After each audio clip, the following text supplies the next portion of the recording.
We're here to discuss just two of the many violations of special education students' rights that CPS has engaged in.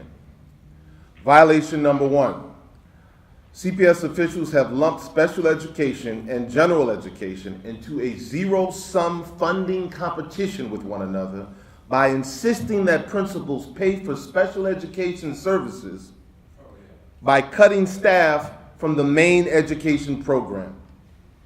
We surveyed principals on this issue. 84% said that their special education funding was inadequate to serve the needs of their special education students.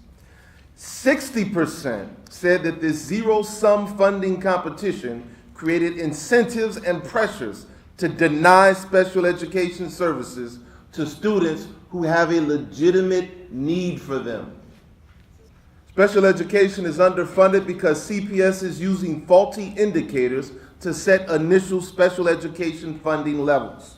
Then they use the underfunding of special education to force principals to understaff general education, because they then have to cut general education positions to fund a special education need. This is happening in a district that is 857th out of 858 Illinois school districts in the ratio of students to certified staff. This means that the average Illinois school with 600 students has 58 staff members to serve those 600 students. In CPS, those same 600 students have just 37 staff members to serve them. That's 21 fewer staff members than the Illinois average. Not 21 fewer staff than the top Illinois schools. Chicago public school students on average have 21 fewer staff than the average Illinois school. This means that CPS is virtually the most understaffed school district in Illinois, and they fell to the bottom after instituting this policy of forcing principals to cut general education positions to meet special education needs. And as an aside, I would have to say that although they're 857th, next to last in the state in the ratio of students to staff, the data indicates that they're not anywhere near last in funding per student. In fact, they're probably in the top half, maybe even in the top quartile. How can you be in the top quartile in funding per student and nearly dead last in staffing per student? What are you spending your money on? It certainly is not students. That needs to be looked into. Violation number two. In the 2016-17 school year, 158 schools appealed for more special education funding, and CPS engaged in blatant racial discrimination in how they responded to those appeals. As you can see on the graph on the screen, schools that serve majority white student populations got 60% of what they asked for. Schools that serve majority Hispanic student populations got just 14% of what they asked for. And schools that serve majority black student populations got just 9% of what they asked for. There were 10 majority white schools that appealed for more funds. They make up only 6% of the 158 schools that appealed, as is represented by the red sliver on this chart. Yet that tiny 6% received almost 30% of the $3 million that CPS awarded, as represented by the large pink section on that chart. 6% of schools got 30% of the granted funding. The 10 schools with the highest percentage of white students received more than $1 million in response to their appeals. Those are the 10 schools. They received $1 million, more than $1 million in response to their appeals. The next slide is going to show the 10 schools with the lowest percentage of white students. All of them are majority black, and it'll show you what they got in response to their appeals. Not a dime. The 10 schools with the lowest percentage of white students did not receive a single cent in response to their appeals for special education funding to CPS. 1 million to 0. Just 4 schools that serve majority white student populations receive more than the combined total of 56 schools that serve Hispanic students. There is no sanctuary in CPS. If that's not bad enough, the same 4 majority white schools receive more than the combined total of 74 schools that serve black students in response to their appeals. And you have the numbers at the bottom of each scale, what those schools received. In terms of blanket denials of appeals, 22% of schools that serve majority white student populations were denied.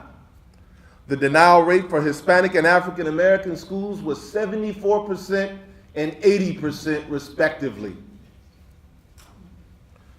When we asked principals of majority black and brown schools about the status of their appeals, they responded as follows. Nothing has ever been communicated to our school documenting the appeal results. We've gone an entire year understaffed despite completing a never-ending staffing appeal. This understaffing has negatively impacted student performance, teacher morale, and safety. Another principal said, "The chief denied my request and that was the end of it. The district administrator has blocked or stalled every staffing request. I'm interviewing. I can't do this anymore. My building is going up in flames by design. It's just sad. Our kids are trash to them." Those are just 2 of hundreds of comments that we collected on our survey that we can share with you. This graph represents schools that were denied without ever getting a hearing. Every majority white school that appealed at least got a hearing. But 47% of majority Hispanic schools and 56% of majority black schools were denied without even getting the respect of a fair hearing from CPS. Lastly, principals in majority black and brown schools indicated that CPS told them not to even bother submitting an appeal if they had an assistant principal and less than 450 students. The implication was that the principal could cut the assistant principal position to pay for special education services. However, as you can see on this table, the largest award in the district went to a majority white school with less than 450 students and an assistant principal. And yet, schools on the west and south side were told not to even bother submitting an application or an appeal if they had less than 450 students and an assistant principal. We want to make it clear here that we have no problem with the funding that majority white schools received. Our problem is with what majority black and brown schools did not receive. I think that chart with the 60% for majority white schools and the 14% for the majority Hispanic schools and the 9%, it's easy to see the difference there. But one thing we have to keep our eye on is that none of them got everything they needed. Every one of those jars should have said 100%. In conclusion, we've brought 2 violations before you. First, pitting special ed against general ed, pitting them against one another in a zero-sum funding competition that forces schools to cut services from one or the other, and blatant discrimination in the appeals process. We hope you will work with us to create legislation to correct the first violation, a violation that affects all students, and the second violation, which negatively affects students of color in particular. Lastly, it must be noted that this investigation of CPS must extend to the mayor's office because that is where CPS gets its marching orders for nefarious schemes like this one. Thank you for responding to the concerns of students, parents, teachers, and principals. We look forward to working with you to help address these concerns. Thank you for the presentation.